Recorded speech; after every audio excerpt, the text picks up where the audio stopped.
Il y a 15 réservoirs à Singapour. Et c'est l'un des plus grands bassins de rétention de l'île avec ses 10 000 hectares.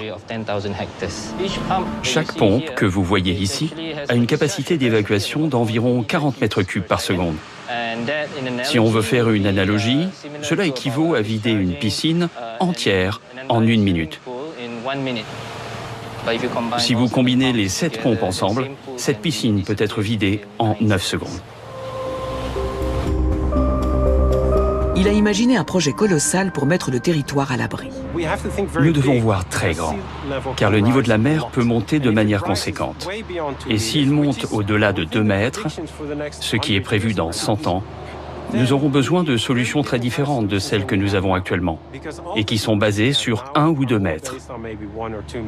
Alors il deviendra techniquement et financièrement très difficile de protéger les Pays-Bas. La construction prendra une centaine d'années. Cela devrait coûter environ 500 milliards de dollars, ce qui est beaucoup d'argent. Mais ce n'est pas si cher par rapport à ce que cela protège. On peut même dire que c'est une option beaucoup moins chère comparée à d'autres solutions alternatives, comme déplacer des villes entières ou protéger l'intégralité du littoral avec des digues. Ne vous méprenez pas, je ne veux pas que ce soit la solution. Ce que je veux, c'est que l'on atténue le réchauffement climatique et que le niveau de la mer n'augmente pas. Le maître des eaux aujourd'hui, c'est Pim van Steen.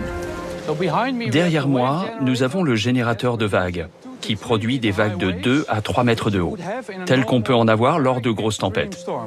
Derrière ce panneau à vagues, on a 6 gros cylindres qui le poussent d'avant en arrière avec 200 barres de pression.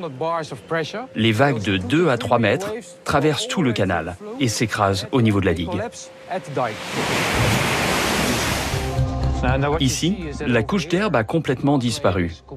Il y a un trou de 2 mètres de large. Nous ne connaissons pas encore sa profondeur, mais il est d'au moins 50 cm.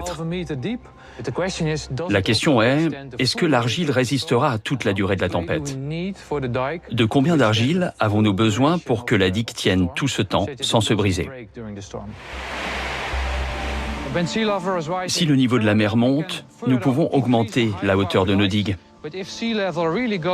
Mais s'il monte de plus en plus, les gens voudront-ils encore vivre derrière des digues très hautes avec de très gros risques d'inondation? Ce n'est pas sûr. Et nous devrons peut-être rendre la terre à la mer.